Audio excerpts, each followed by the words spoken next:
il est 11h.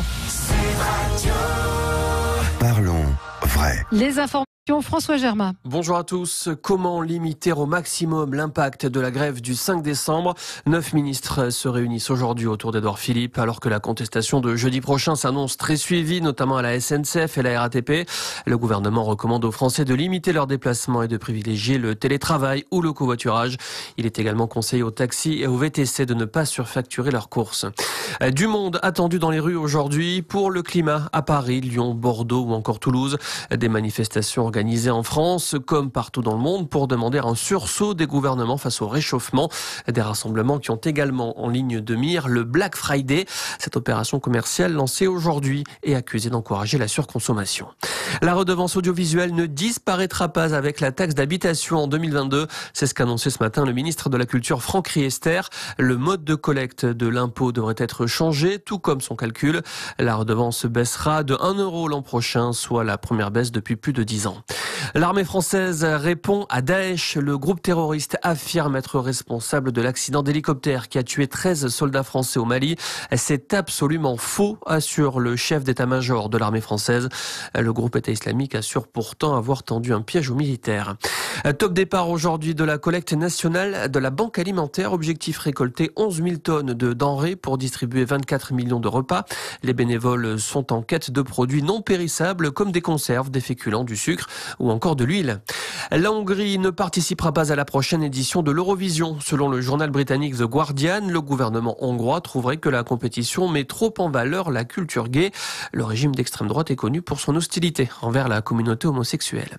Et puis Renaud sort un nouvel album aujourd'hui, le 17e du chanteur. Un album sur le thème de l'enfance intitulé Les mômes et les enfants d'abord. D'ailleurs, la pochette a été dessinée par Zep, le créateur de Titeuf. Voilà pour l'info, passez une excellente fin de matinée. Sud Radio, 10h midi, Valérie Expert, débat. Avec vous sur Sud Radio jusqu'à midi, on est ensemble pour commenter l'actualité avec aujourd'hui Florence Berthoud, maire du 5e arrondissement de Paris, conseillère régionale Île-de-France. Bonjour. Bonjour. Richard Orlinski, artiste contemporain, musicien, sculpteur, auteur, et vous avez un avis sur tout, donc on est content de vous entendre. Vous êtes également sur scène régulièrement, vous avez un one-man show. Matteo Ghisalberti, rédacteur en chef de Putsch. Bonjour Matteo. Et Alexis Bachelet, ancien député PS, chef d'entreprise AB Consulting. Bonjour. Vos coups de cœur, vos coups de gueule évidemment dans un instant. On va évidemment parler du Black Friday. Dites-nous ce que vous en pensez, vous, du Black Friday. Est-ce qu'il faut le boycotter ? Est-ce que finalement vous dites foutez-nous la paix, on fait ce qu'on veut, on achète ce qu'on veut. On va parler du mouvement de grève du 5 décembre. Et puis Martine Aubry qui se lance pour un 4e mandat à la mairie de Lille. Faut-il limiter le cumul des mandats dans le temps ? La question peut se poser. C'est une bonne question, nous dit Alexis Bachelet. On va commencer avec vos coups de cœur et vos coups de gueule. On va commencer peut-être avec Matteo. Voilà, le mien est un coup de cœur, coup de gueule. Ça commence avec cette information qui a été publiée hier du communiqué, comment dire, de l'invitation du gouvernement vers les préfets pour agir contre la radicalisation et vers le communautarisme. C'est un coup de cœur parce que ça me fait plaisir d'entendre le gouvernement de mon pays parler d'un problème qu'effectivement on a caché pendant trop longtemps, mais en même temps je me dis il faut agir de façon un peu plus soutenue parce que ce n'est pas seulement les préfets qui ont la charge de gérer toutes les dérives de la radicalisation et du communautarisme. Donc il faut prendre le taureau par les cornes au niveau national parce qu'on sait parfaitement, on l'a déjà dit 1000 fois, que la radicalisation et le communautarisme sont des cancers qui attaquent la société et qui produit des problèmes. Voilà. Est-ce que ça va suffire ? Non, ça va pas suffire. Sans doute, je salue l'initiative. Ça me fait plaisir, honnêtement, d'entendre la musique qui change un petit peu sur ce sujet. Mais en même temps, je trouve qu'il y a vraiment beaucoup de pain sur la planche parce que c'est pas avec une circulaire, je sais pas, une communication de ce type qu'on change les choses. Ça vous a... Florence Berthoud, vous avez entendu effectivement hier Oui. Ouais. Oui, bien sûr, mais je pense que c'est une étape importante. Ça ne va pas se régler d'un coup de baguette magique, mais il faut que tout le monde s'y mette. Et l'État ne peut pas être absent ou être un peu... Enfin, les représentants, de l'État, plus exactement dans les départements, doivent être les fers de lance de cette politique, bien sûr, de lutte contre la radicalisation. Mais il n'y a pas qu'ici, il y a aussi l'opération Barkhane. Enfin, c'est tout un ensemble où il ne faut pas être isolé. Il ne faut pas être isolé, oui. Faut pas être isolé, mais si on reste en France, voilà, je trouve que il y a quelques jours, on a eu la polémique sur être dans un camp ou dans l'autre, parce que le préfet de Paris avait évoqué cette image plutôt négative, disons. Oui, c'était pas à propos de la même chose. Non, c'est pas à propos de la même chose. Mais justement, là, il y a un camp et un autre camp. Quand on est contre la République, on est vraiment contre la République. Donc, si on fait du communautarisme et de la radicalisation, là pour le coup, il y aurait la nécessité d'avoir une attitude plus musculaire que celle utilisée jusqu'à ce moment par le gouvernement. Florence Berthoud, c'est un coup de cœur, au contraire. Tu fais souvent des coups de cœur, c'est quasiment coup de cœur, un peu inattendu, c'est celui de l'exposition que j'accueille dans ma mairie que j'ai montée, Geneviève 1600, pour les 1600 ans de la naissance de Geneviève. Contrairement à ce qu'on pourrait penser, de Paris. On est en plein cœur de la laïcité, parce que ce qui est mis en avant, c'est finalement le personnage de la première femme politique de notre histoire.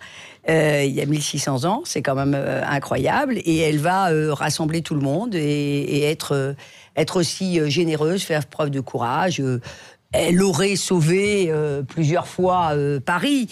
En tout cas, tous les historiens s'accordent à dire que contre l'invasion des Huns et contre la famine, elle a beaucoup œuvré. Je laisse évidemment le côté le côté qui concerne plus le religieux. Ce qui est intéressant, évidemment, c'est la personnalité. Et la personnalité, tout le monde a oublié qu'elle est présente partout. Moi, en particulier en haut de la montagne Sainte-Geneviève, et par exemple au Panthéon. Le Panthéon, le temple, évidemment, de la République. Vous avez des fresques de Puvis de Chavannes, et il y a une raison, il y a évidemment une raison à tout ça, qui n'est pas religieuse, qui est politique au sens étymologique. Oui, et la statue de Sainte-Geneviève que j'ai découverte la semaine dernière sur les quais, sur le quai Tournelle. Le pont de Tournelle, absolument. Le pont de la Tournelle, et c'est évidemment très, très inhabituel, inattendu de voir la statue, vous voyez, d'une sainte, puisqu'elle a été canonisée, mais qui est sur la Seine.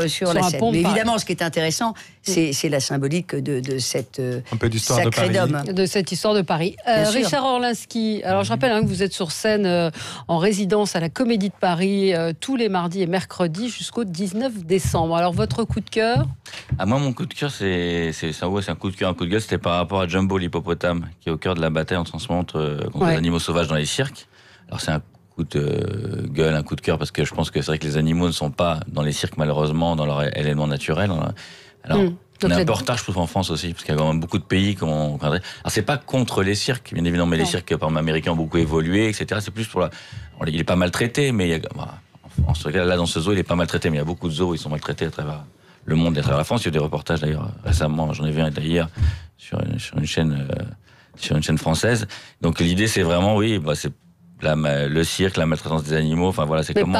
Paris a interdit, Florence Berthoud, les cirques avec animaux. En souhaitant un peu de délai, parce qu'il y a aussi derrière des familles, des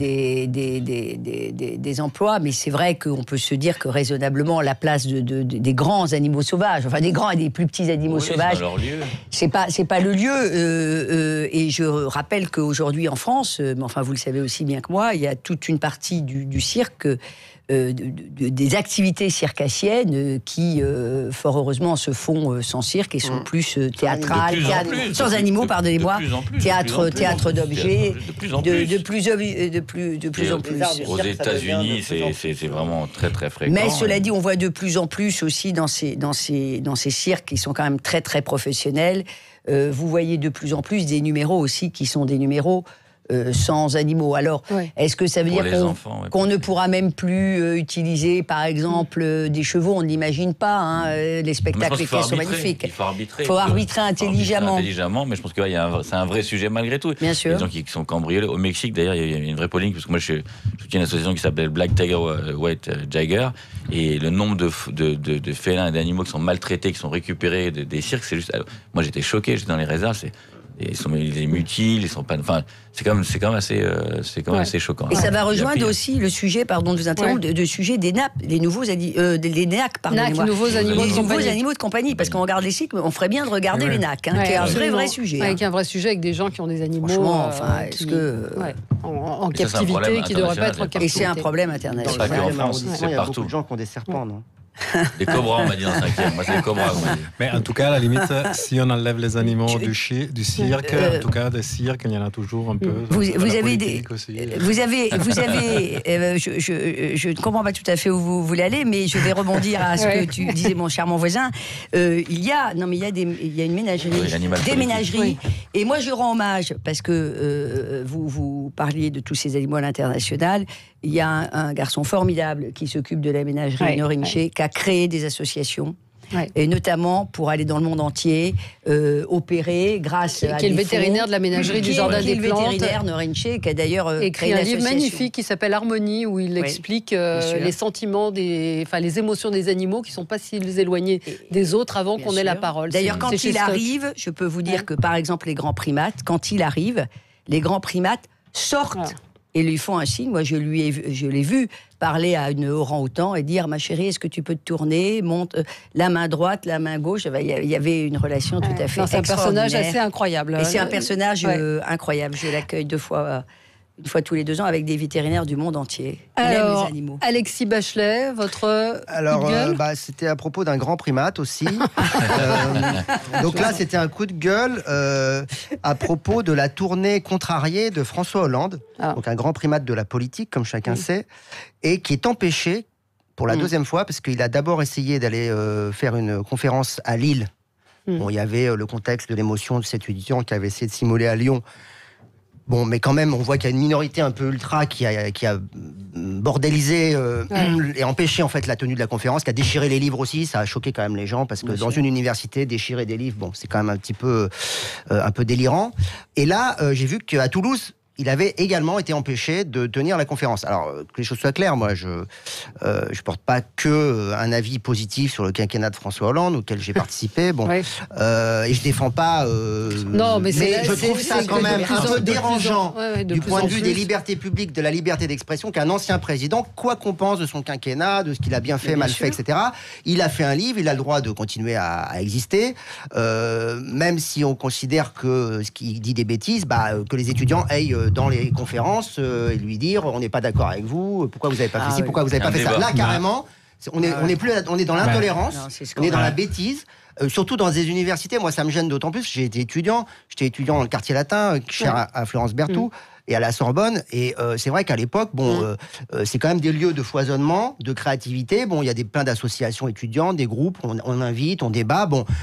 Tant qu'on est dans le cadre de la loi, qu'on n'invite pas des gens sulfureux, etc., je vois pas pourquoi on empêcherait la tenue de conférences dans l'université française. C'est quand même tout simplement Cédric nous dit, Flamby a dit qu'il comprenait, donc pas de souci. Apparemment, c'est ce que il a tort, c'est son côté, effectivement, toute chose égale par ailleurs, qu'on lui a reproché dans son quinquennat. C'est de pas avoir un peu de colonne vertébrale. Il y a des choses sur lesquelles il faut pas transiger. Mais là, je pense qu'on est sur un sujet où il devrait quand même. C'est pour ça que j'en parle d'ailleurs, parce qu'effectivement, ça fait 2 lignes dans le journal. On banalise. Moi, je trouve qu'on banalise. Bon, il y avait eu aussi d'autres conféronnes qui ont été annulées. Il n'y a pas que François Hollande. Oui, non, il y avait eu Sylviane Agacinski à Bordeaux. Enfin bref, mais je trouve que c'est quand même préoccupant aujourd'hui dans notre pays qu'on en soit arrivé là, quoi. Alors, ça fait réagir. Parce que je suis alors totalement d'accord. Et moi, je pense que ceux à qui on interdit de parler ne devraient pas faire dans le mou. Il n'y a pas de problème. Il y a un problème absolument majeur. C'est celui de la démocratie. Moi, j'ai accueilli François Hollande, qui est venu signer son bouquin l'année dernière dans ma mairie. Bon.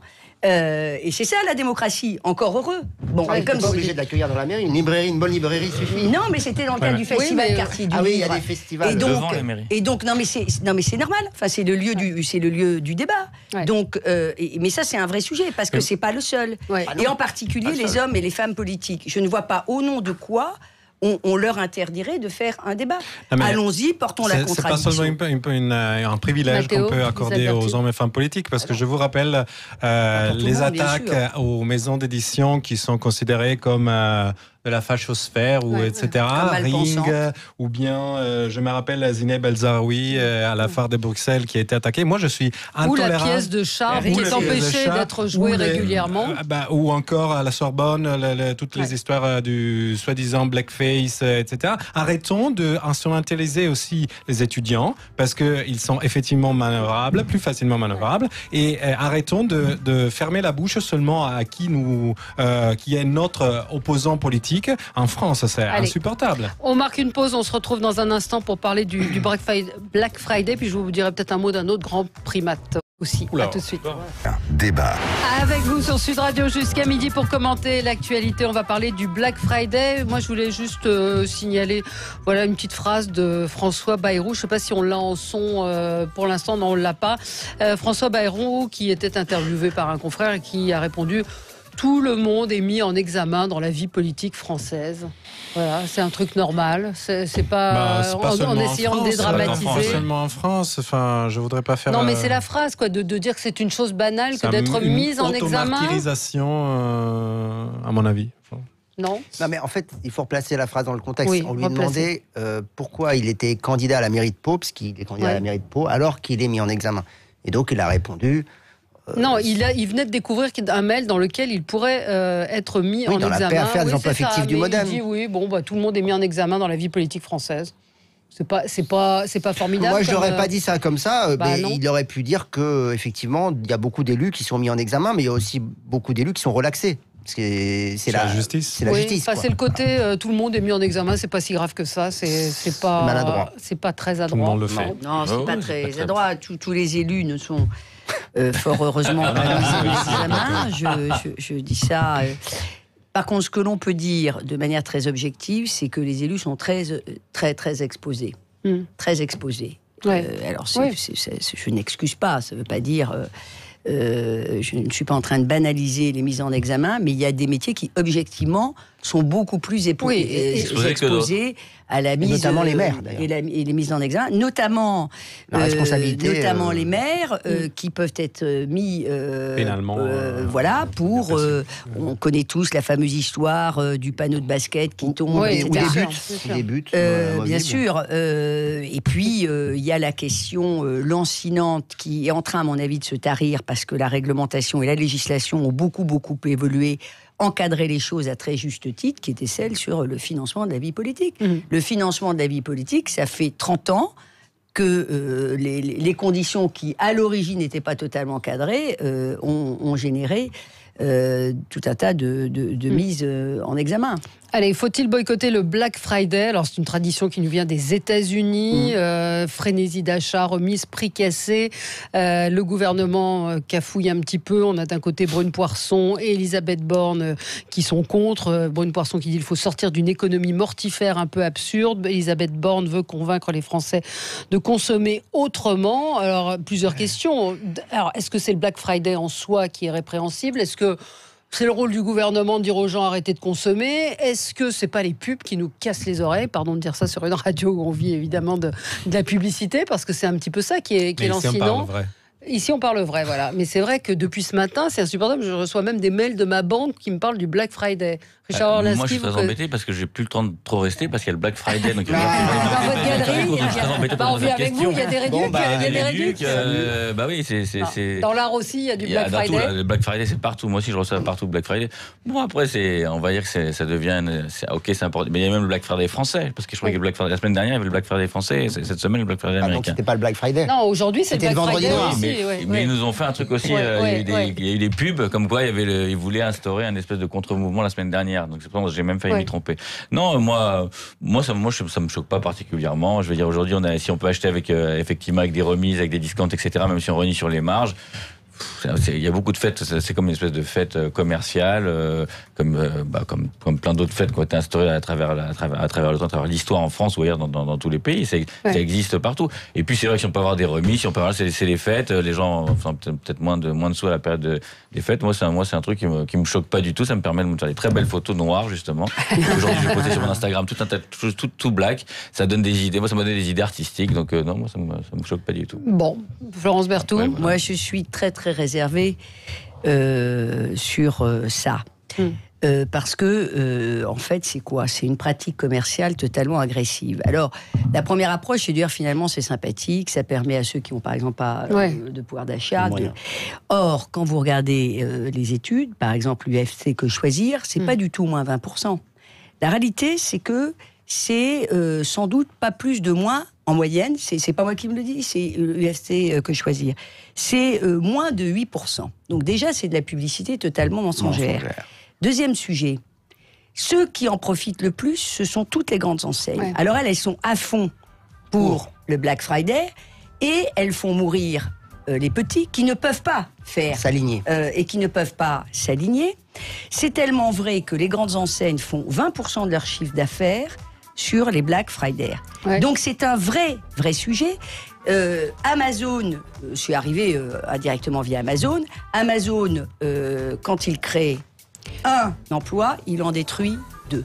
Ouais. Donc, moi, je suis très très réservée. Et en plus, dernière chose, c'est que c'est pas réglementé, alors que les soldes sont réglementés. Et notamment, on peut pas vendre à perdre. C'est que vous pouvez pas vendre. Oui, mais bien sûr. Mais c'est quand même.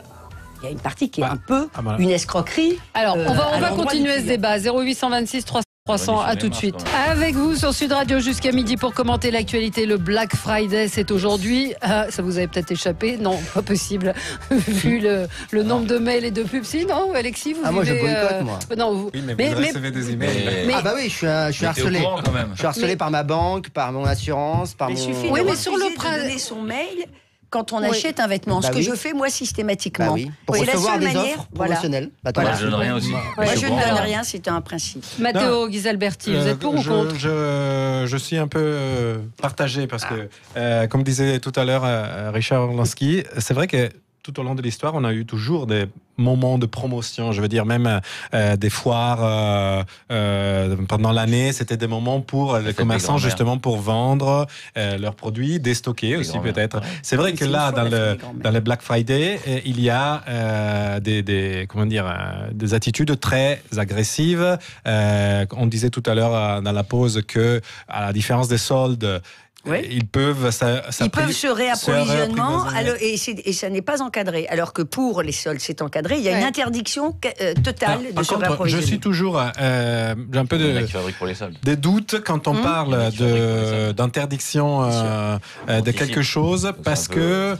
le gouvernement s'en mêle. Je veux dire, j'ai un peu l'impression que dans cette question, le gouvernement a trouvé quelque chose qui fait la une et s'est rendu compte qu'il devait dire quelque chose. Parce que le sujet, c'est les petits, enfin, pardonnez-moi. Les petits, c'est ça le problème. Les petits commerçants se plaignent, enfin, je les vois, ils disent, mais on peut pas. Oui, mais le problème, c'est le pouvoir d'achat. Le problème, c'est aussi les pouvoirs publics qui, à la limite, ils doivent mettre en place des politiques pour favoriser, ou en tout cas au moins mettre sur le même plan les petits commerçants, les petits contribuables, je veux dire. Mais qui se plaignent déjà d'Internet, qui se plaignent déjà d'Amazon, qui se plaignent déjà... Et Amazon, je veux dire, parce qu'il faut être aussi clair que dans certaines zones rurales, il y a Amazon qui arrive, il n'y a plus rien d'autre. Et l'État n'est pas en mesure de mettre quelque chose à la place François Monboise, qui vient régulièrement ici et qui est le président de la FEVAD, la Fédération Européenne de la Vente à Distance, lui, il dit les ministres et les parlementaires ne se rendent pas compte de ce qu'est la vraie vie des gens. Tout à fait. On a des études médiamétriques qui montrent que le Black Friday est une anticipation des achats de Noël. Il permet aux gens d'acheter un mois avant tout ou partie de leurs achats de Noël. C'est pratique, ça permet d'éviter le rush, encore qu'aujourd'hui... Est-ce que je peux être méchant ? Oui. Si après... Par contre, on dit que, même au niveau du gouvernement, qu'il faut faire attention parce qu'on ne sait pas ce qui va se passer d'ici à Noël, parce qu'on pourrait avoir des manifestations, on pourrait avoir des grèves, on pourrait avoir, je dis pourrait, on pourrait. Je pense que le gouvernement doit savoir ce qu'il veut faire. Mais est-ce que c'est le rôle du gouvernement de dire consommer moins Enfin, moi, je pense que c'est pas au gouvernement de décider de pratiques commerciales. Il faut les encadrer.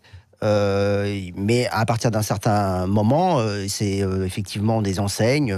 Moi, je suis assez sensible à ce que dit Florence Berthoud, parce que je trouve qu'en fait, on est en plein paradoxe.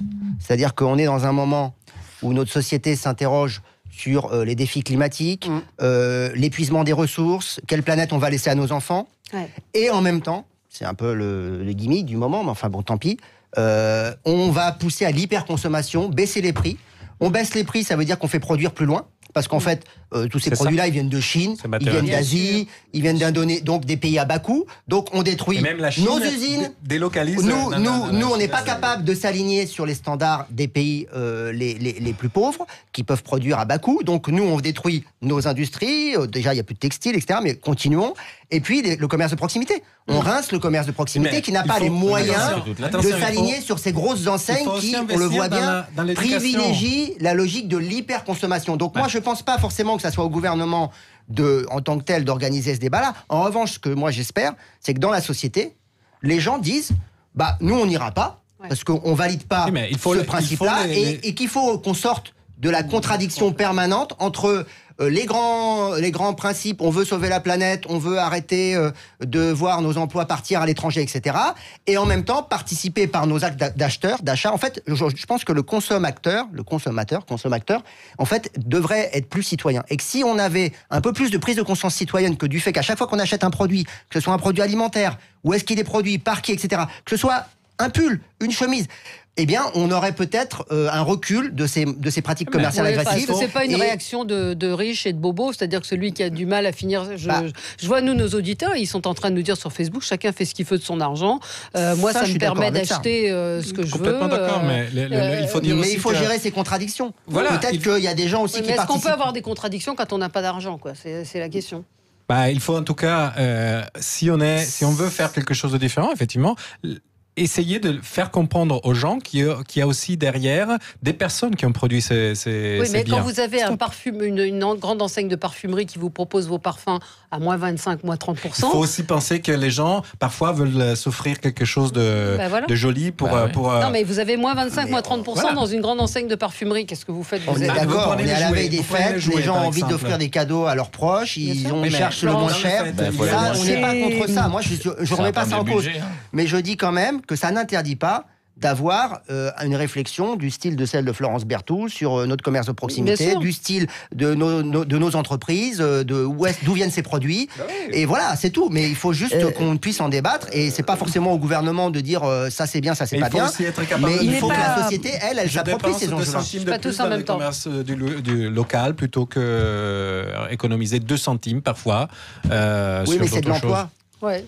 C'est un débat qui est totalement vicié parce que, vous voyez bien, immédiatement on va sur, finalement, c'est quand on passe ce terrain un peu, quand on va un peu sur le terrain moral, mais vous dites finalement, vous avez des exigences de riches quelque part, et ceux qui n'ont pas les moyens, bon...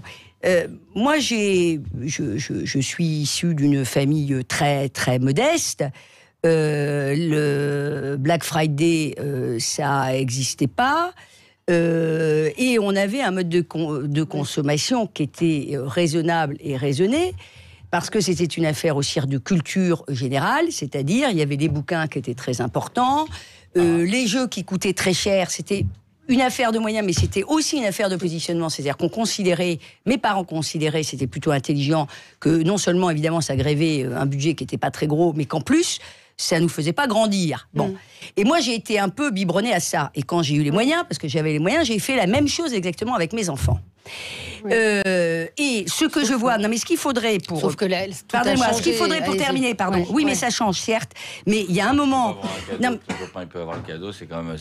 Oui, bien sûr. Oui, mais vous voyez bien qu'on est... Les voitures télécommandées... Parle bien dans le micro, Richard. C'est tellement cher les voitures télécommandées. Moi, j'ai pas pu avoir les voitures télécommandées. J'avais une voiture téléguidée. C'est vrai quand t'es un peu... Il y avait une frustration. Mais est-ce que la frustration... Si vous n'aviez pas de frustration, peut-être que vous ne seriez pas un grand artiste. Peut-être. Je force le trait, pardon. Mais je veux dire qu'on est dans une société, enfin, les psychologues, etc., et philosophes en parlent bien mieux que moi, où on ne veut plus de frustration. Et la question, à côté de ça, pardonnez-moi, c'est aussi, il y a la question du pouvoir d'achat, c'est éminemment respectable, mais il y a quand même une question qui est philosophique, qui est celle de comment nous gérons notre frustration. Et il faut avoir des chaussures avec des grandes marques, des sacs avec des grandes marques, des parfums qui coûtent très cher, etc., etc.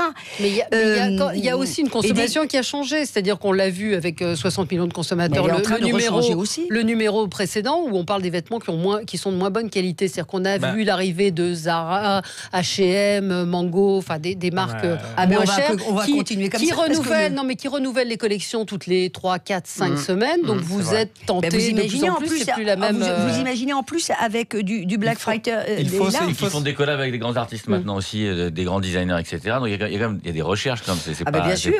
Il y a toujours. Mais c'est toujours au service du consommer plus. Mais on est dans l'injonction à la consommation. C'est de pousser les gens à acheter. Mais donner aussi l'accessibilité. Nous sommes dans l'injonction. Je sais pas, moi, j'ai pas envie de citer de marque, mais c'est très bien. Un grand designer, que ce grand designer vienne faire pour H&M ou pour Zara. Mais c'est formidable. C'est super parce que c'est un truc accessible à tous et pour quelques euros. Alors ça c'est formidable. Mais justement, on n'a pas besoin. On n'a pas besoin on n'a pas besoin pour le Black Friday. Mais d'ailleurs, ils ne profitent pas du Black Friday, ça se fait. On a Sylvie en ligne avec nous. Bonjour Sylvie. Bonjour Sylvie. Oui, vous nous appelez du Lot-et-Garonne. Oui, bonjour à toute l'équipe. Oui. Donc moi je vous appelle en fait, moi déjà je suis au chômage, je suis en ruralité, donc au niveau des commerces on n'en a pas beaucoup. Ouais. Au moment de Noël ils sont très chers. C'est vrai, moi je suis anti-marque, je suis anti-Black Friday. Le Black Friday on le voit partout sur internet, il y a même à la SNCF, j'ai vu hier on peut avoir des billets de train. Mais pour le 5 décembre. Voilà, c'est ça, c'est vrai en plus. Mais bon, en dehors de ça, je vais vous dire, moi le Black Friday, j'achète mes jouets de Noël. Parce que si ce sont mes jouets de Noël, ils sont à moins 50%.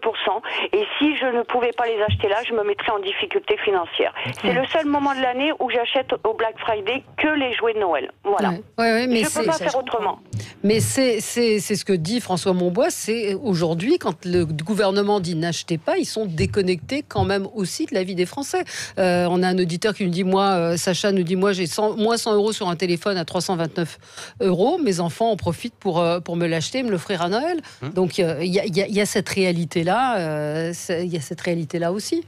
Donc, mais je vois, nos auditeurs sont plutôt en disant laissez-nous acheter ce qu'on a envie, on veut. C'est le problème de la culpabilisation qui descend toujours de Paris sur tous les Français en banlieue, en Provence, etc. Et qui les considèrent comme des coupables parce qu'ils ont acheté quelque chose sur Internet lors des promotions. Ouais. Alors, le problème, c'est les promotions. Et le problème, c'est le point de vue, effectivement.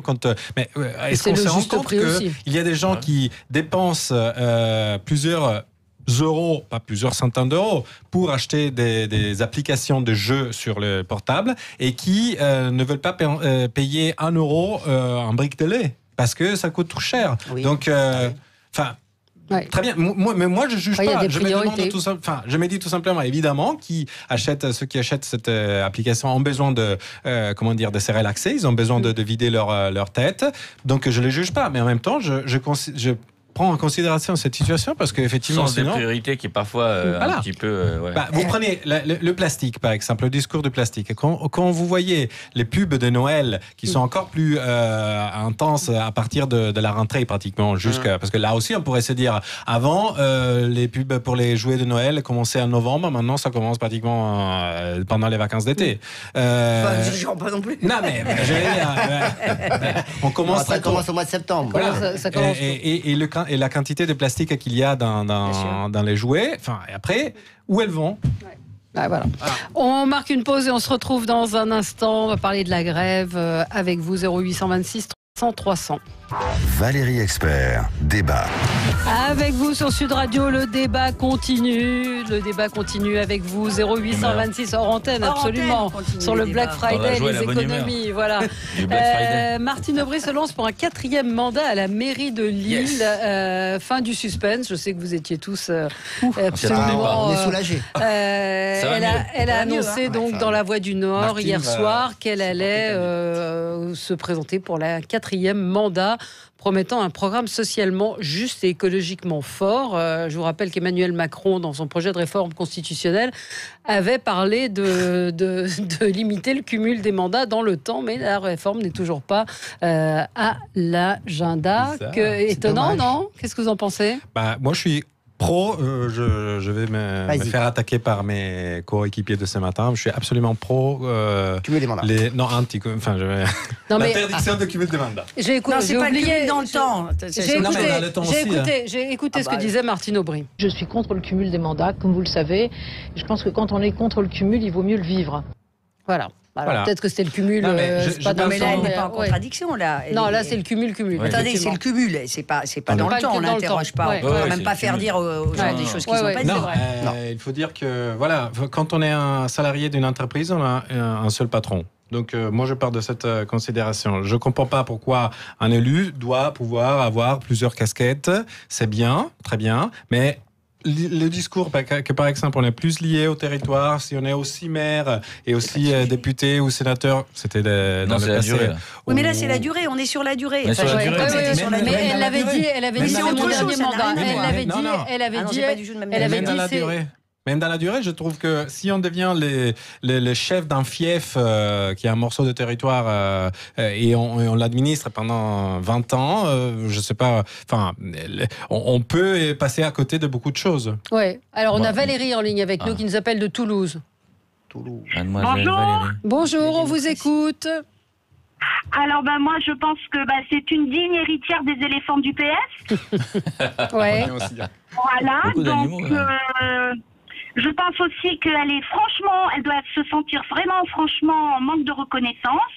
Et donc, le seul moyen de revenir un peu dans l'actualité, c'est de se représenter une 4e fois. 24 ans avec la même personne à la tête d'une mairie, ça pose question. Surtout quand on voit le type de décision qu'elle a pu prendre et qui sont très communautaristes. Mais vous habitez à Toulouse, vous. Mais vous savez ce qui se passe à Lille. Non, mais vous avez suivi ce qui se passait à Lille, c'est ça. J'essaye de me tenir informée. D'accord. Alors, vous voulez réagir ? Les éléphants du PS. Moi, par principe, je suis pour la limitation du cumul des mandats dans l'espace. Donc, il y avait beaucoup de députés maires avant, sénateurs maires, aussi, dans les territoires. Les mandats locaux, c'est encore autre chose. Mais entre un mandat national et un mandat local, j'étais plutôt d'accord avec Mathéo. Je pense que quand on était député, c'était bien d'être à temps plein sur son travail parlementaire. Beaucoup étaient députés maires, ils passaient 50-50. Donc là, c'est un petit peu trop pris sur la marchandise parce que finalement, on ne fait pas le job correctement. Et sur le cumul dans le temps, moi, je pense qu'effectivement, au niveau local, 3 mandats, ça devrait être le maximum. En l'occurrence, il n'y a pas de loi aujourd'hui. Vous avez des maires. Pourquoi Parce que c'est très difficile. Parce que les élus sont. D'abord, il y a beaucoup d'élus qui ont été maires au Sénat, à l'Assemblée nationale. Ils ne sont pas très favorables à ce qu'on limite le nombre de mandats dans le temps. C'est clair. C'est pas très populaire chez les élus. Moi, je pense que ça serait quand même sain dans notre système, que ça permet des respirations politiques. Alors, on va me dire, oui, la démocratie, oui. Mais enfin, la démocratie, ça peut aboutir quand même à des situations où on a quelqu'un qui fait 6 ou 7 mandats, qui est élu depuis 30 ans, il a fait que ça. Et 6 ans de effectivement, mandat, dans des villes moyennes ou des petites villes, par le clientélisme, les services rendus, vous gagnez les élections pratiquement à chaque fois. Non, mais il y a aussi un fait, alors on va laisser Florence Berthoud parler, mais il y a de moins en moins de politiques qui veulent se présenter à la mairie. Est-ce que le mandat de maire n'est pas un mandat particulier ? Mais est-ce que c'est pas aussi parce que notre démocratie, elle étouffe un peu d'avoir des élus qui sont là depuis Mathusalem et ça décourage les vocations. Moi, dans ma commune à Colombes, le maire a 82 ans, elle est au conseil municipal depuis 37 ans, elle repart pour un nouveau mandat de maire à 82 ans, dans une ville de 85 000 habitants. Est-ce que c'est raisonnable ? On va me dire, c'est la démocratie. Oui, c'est la démocratie. Mais moi, je dis qu'à partir d'un certain âge, quand on a rendu service, quand on a fait... Mais non, c'est la limitage aussi. Oui, si on limite à 3 mandats dans le temps, on n'aura plus ces problèmes de maires qui sont là depuis 50 ans, de maires qui ont plus de 80 ans et qui continuent à vouloir s'accrocher. Tout ça, il y a besoin, je pense, dans notre démocratie, de respirer. C'est un peu différent. Alors, Florence Berthoud, vous êtes élue. Donc, je suis maire depuis combien de mandats ? Depuis 2014. Depuis 2014. Jeune maire. Merci. Je suis si jeune que ça, mais ça te fait toujours plaisir à entendre.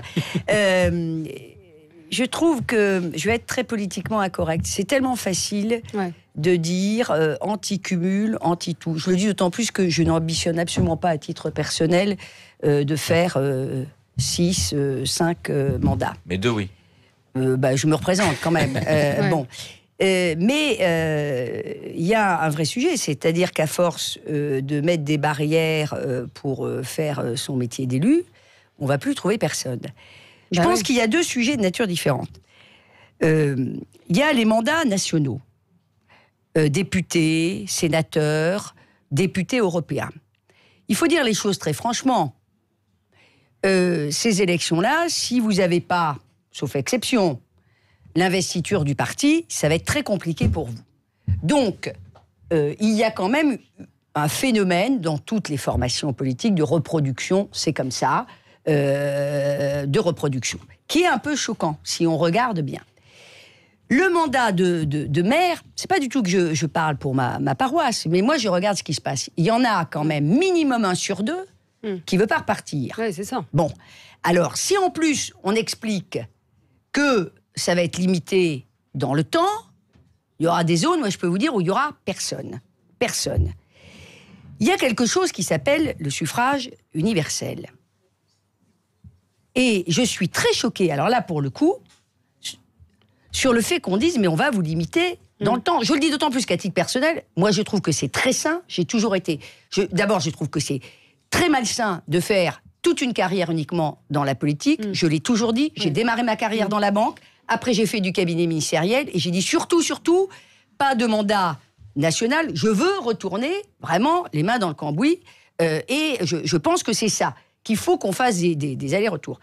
Mais c'est quand même le citoyen qui vote. C'est lui qui décide qu'un maire qui a, pardonnez-moi, mais 80 ans, il a envie de redonner sa voix à quelqu'un qui est là depuis 4, 5 mandats. Alors évidemment qu'il peut y avoir des phénomènes, on appelle ça clientélisme. Mais attention à la frontière. Est-ce que quand vous aidez vos administrés, c'est du clientélisme? Bon, après, je veux dire, il faut encadrer. Non mais il faut encadrer. Mais après tout, peut-être faut-il limiter l'âge, je ne sais pas, peut-être. On ne va pas se raconter d'histoire, c'est parce qu'il y a des abus et qu'on est dans un système où les carrières politiques sont très longues. On a des gens qui sont professionnels de la politique depuis très longtemps, qui sont complètement déconnectés, qui n'ont jamais travaillé. Mais est-ce que ça va régler ça? On vous a pas entendu oui, parce que non, moi, de toute façon, on boycotte. La limitation dans le nombre de mandats.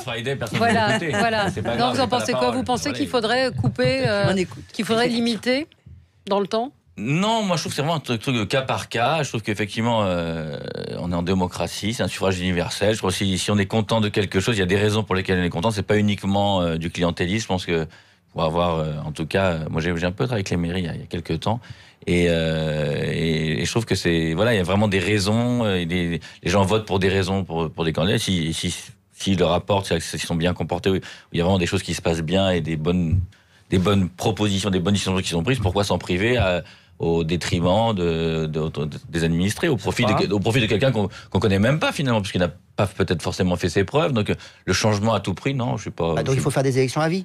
Parce que si tu votes pas pour quelqu'un que tu connais pas parce qu'il n'a pas fait ses preuves, ça veut dire qu'il n'y a que le sortant qui est capable d'être élu. C'est plus la démocratie non plus. Mais si tu es content de ce que tu as et qu'on t'apporte des choses et qu'il y a choisi des projets sur l'avenir qui sont initiés par une mairie, etc. Moi, je suis à fond dans ça. Pourquoi je suis content, ça se passe bien. Il y a des écoles pour mes enfants, il y a une formalisation, le club. Enfin, moi, je suis tout à fait pour le. Mathéo. Voilà. Je donne 3 éléments. Je donne 3 éléments. D'abord, en France, une administration communale reste en place pendant 6 ans. C'est très long par rapport à la moyenne. Considérons que, par exemple, le Sénat et la Chambre des représentants ou le président des États-Unis durent 4 ans. Ils ont un peu plus de tâches, un peu plus de chats à fouetter, je pense. Et ils le font en 4 ans. Et d'ailleurs, ce qui concerne le président des États-Unis, il a une limite de 2 mandats. C'est pas un maire, mais c'est un président. Les États-Unis, c'est pas une démocratie parce que attention. Non, j'ai fait l'autre chose. Il y a aussi le fait que cette cooptation, parce qu'on sait parfaitement que des légions d'assistants parlementaires ont été mis sur les listes communales, départementales, etc. Depuis des années. Ils sont devenus de petits maires, après des petits députés, etc. Donc je pense que si on impose à l'homme, à la femme politique, le fait que, bon, dans 8 ans, quoi que se passe, tu seras libéré de ton devoir. Je rappelle aussi une dernière chose. Que ça met une certaine même pression. Les cardinaux ne peuvent plus élire le pape dans les conclaves à partir de 80 ans. Mais vous voyez bien que vous êtes sur des sujets qui ne sont pas de même nature. Non, pardonnez-moi. À un moment donné, vous êtes sur l'âge. Et puis vous ripez sur le cumul dans le temps. Mais vous ne pouvez pas être politique à vie. Vous ne pouvez pas. Ah, mais moi, attendez, excusez-moi, mais surtout, pardonnez-moi, je ne souhaite surtout pas, enfin, me concernant, mais jamais. Non, mais. Vous, dans le sens des politiques. Non, mais attendez, parce que c'est très important. Il a fait quelqu'un.